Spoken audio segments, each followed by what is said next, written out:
Video में हम सीखेंगे कि हम जर्नल बुक से लेजर्स में ट्रांजैक्शंस को किस तरह से पोस्ट करते हैं। ठीक है, लेजर होती क्या है स्टूडेंट? लेजर एक बुक होती है जिसके अंदर हम क्या बनाते हैं, हमारे जितने भी अकाउंट होते हैं उनके हेड्स बनाते हैं और जितनी भी उससे रिलेटेड ट्रांजैक्शन होती हैं सेम नेचर की, उस पर्टिकुलर हेड के अंदर हम उसको पोस्ट करते हैं। हमारी फर्स्ट ट्रांजैक्शन जैसे यहाँ दी हुई है, ये परचेज फर्नीचर फॉर कैश। हमने क्या हेड बनाया, एक फर्नीचर का हेड बनेगा और एक कैश का बनेगा, furniture account and cash account. अब हम देखेंगे कि इसको किस तरह से हम हेड्स ये लेजर्स के अंदर रिकॉर्ड करते हैं, कैसे पोस्ट करते हैं लेजर में। स्टूडेंट्स, जैसे कि 1 अप्रैल को फर्नीचर हमने खरीदा, फर्नीचर डेबिट हो रहा है, तो आप क्या करोगे, फर्नीचर अकाउंट में जाओगे, डेबिट साइड ट्रांजेक्शन लिखोगे, 1 अप्रैल डेट डालोगे। आप फर्नीचर डेबिट कर रहे हो, ट्रांजेक्शन डेबिट साइड आएगी, बट हमने कोई फर्नीचर खरीदा कैसे, टू कैश, कैश के थ्रू खरीदा, तो आप यहाँ पे क्या मेंशन करोगे, टू कैश अकाउंट। जितने का फर्नीचर परचेज किया उसकी आप अमाउंट डाल दोगे। फर्दर फर्नीचर की कोई ट्रांजेक्शन नहीं है। जब हमारे अकाउंट्स में आगे कोई ट्रांजेक्शन नहीं होती है उससे रिलेटेड, हम उसको क्या करते हैं, मंथ के एंड में क्लोज कर देते हैं। तो मैंने यहाँ पे मंथ का एंड लिखा 30 अप्रैल और इसको क्लोज कर दिया बाय बैलेंस कैरी डाउन के साथ। और नेक्स्ट मंथ की स्टार्टिंग में हम उसको फिर से क्या करते हैं, ओपनिंग लिखते हैं।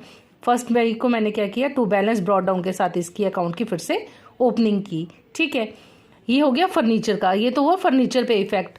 अब हमारा कैश पे भी इफेक्ट हो रहा है, क्योंकि कैश हमसे क्या हो रहा है, जा रहा है, क्रेडिट वर्ड गोज आउट। तो कैश के अकाउंट में क्या इफेक्ट होगा, कैश पे डालेंगे। कैश क्रेडिट हो रही है, ट्रांजेक्शन आप किस साइड लिखोगे, क्रेडिट साइड। कैश हम किसके थ्रू दे रहे हैं, किसके लिए हमने पे किया कैश, फर्नीचर खरीदा, तो यहाँ डेट डालोगे 1 अप्रैल 2024। कैश क्रेडिट हो रहा है, ट्रांजेक्शन क्रेडिट साइड लिखेंगे हम। लिखोगे क्या, बाय फर्नीचर 15,000 का कैश हमसे गया।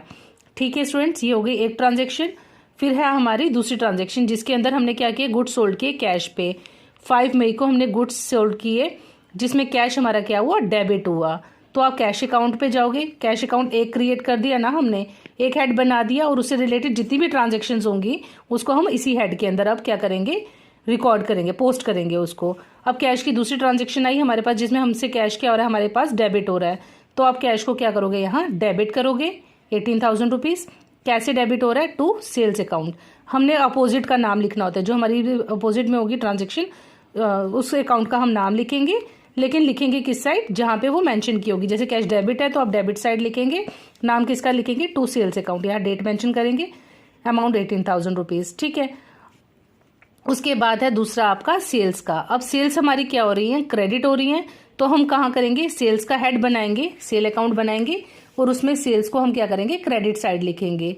बट हम लिखेंगे क्या, वहां पे डेट डालेंगे और क्या लिखेंगे, बाय कैश अकाउंट, यानी कि हमने कैश के थ्रू सेल की, कैश आया और सामान सोल्ड हुआ। अब सेल